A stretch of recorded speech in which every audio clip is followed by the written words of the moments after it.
Assalomu alaykum azizlar, hammaga xayrli kun. Soat 7 dan o'tdi. Bugun shanba, dam olish kuni. Biz Xudo xolasa ertalabdan yaxshi niyat bilan qo'shnimizda огородlarni tozalashni niyat qildik. Azizlar, mana birinchi etajimiz qo'shnimizda огородda. Hech kim yashamaydi. Men qarab turaman. Mana shu birinchi etaj sotib olmoqchi bo'lganlar mana shu nomerga bemalol telefon qilaversin. Uy sotilyapti, qo'shnimizniki. Ular tepasida turaman men. Mana shunga o'zim xompak qilib qaragandim. Hosillari yaxshi bo'libdi. Allohga shukr. Mana hosillari. Sal bardayroq. Bugun niyat qildik. Mana shitlarda obod qilishdi. Birinchi ishimiz ertalabdan daraxtlarga suv berib, daraxtlarda chanqog'ini qondirganimizdan so'ng bitlarni chekkalarini kaltalab, tozalaymiz. Duo qilib bizni qo'llab turasizlar azizlar. Xudo xolasa natijalarni ko'rsatamiz.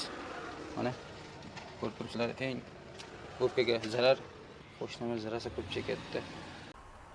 Bir eslatma tarzida. Mana biz odamlardan yordam so'raymiz gohida, ehtiyojimiz bo'lganda va odamlar orasida bizga yordam beradiganlar uchraydi. Bizdan ham yordam so'rashadi va biz ham yordam beramiz imkoniyatimiz darajasida. Va hamma o'zining yo'lida davom etadi. Hech kimdan ta'na qilmaydi, boshqa qilmaydi. Lekin mana shu odamlarni bir-biriga yaxshilik ulashishini o'zi katta bir xayr, ya'ni inkor etmaslik.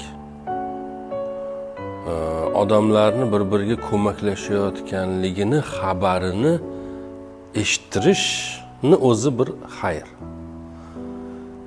Endi buni tamoman teskarisi bor. Odamlarni bir-biriga ziyon berayotganligini ko'proq tarqalishi avval aytganimiz yaxshilikni kamayishiga sabab bo'ladi.